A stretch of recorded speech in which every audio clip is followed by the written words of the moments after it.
Welcome to the Daily, where we just take a few minutes each day to put Jesus in the center of our life. It's Monday, April 27th, and in our journey through Scripture, today's reading is Proverbs chapter 15, verse 1 and 2, and Romans chapter 12. You know, if you'd like some more information about the Daily, you can go to myfaithhome.com/daily or text @faithdaily to 81010, and you'll get a daily text message about the reading plan. But today, I'm going to be reading from Romans chapter 12, so let's go. It's no secret that with 3 boys in our house, we've been a Lego home for quite a while. In fact, just a couple Sundays ago, I had some of those Lego creations on the stage with me as part of our Sunday morning sermon. And, one of the things that makes Lego so enjoyable and even simple is the instruction manual. Could you imagine trying to build one of those Star Wars vehicles without the instructions? There's no doubt, for me, that would be a stressful endeavor. I'd probably just end up building something on my own. It wouldn't be right, but I would build something.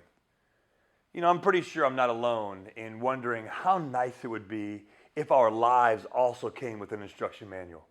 Wouldn't it be great to just have a task list or a list of decisions that we could wake up every day, look at, and just follow point by point? That'd be fantastic. Well, in Romans chapter 12, Paul begins to give us a glimpse into the instruction manual for our lives.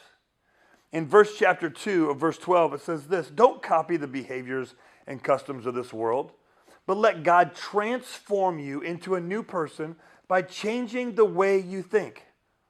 Then you will learn to know God's will for you, which is good and pleasing and perfect." Man, many of us would recognize that God's will is in many ways a definition for our purpose in life. I know for me as a pastor over the years, I've prayed for a lot of people who are desiring to know God's will. A lot of people trying to figure out what the next step is, looking for wisdom and understanding. This is an interesting verse as Paul is helping us understand how to know God's will. And what does he say about it? He says, "But let God transform you into a new person by changing the way you think." Paul then says, "Then you will learn to know God's will for you." So often we try to take our present understanding and work it into God's will. What I believe God is saying here is the only way to know God's will is to think like He thinks.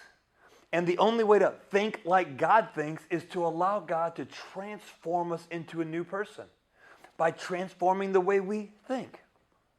Listen, this is an ongoing and daily undertaking. To wake up each day and say, "God, help me to be more like you." To ask God to continually transform us into a new person by changing the way we think. And as God transforms our minds, we will begin to understand His will.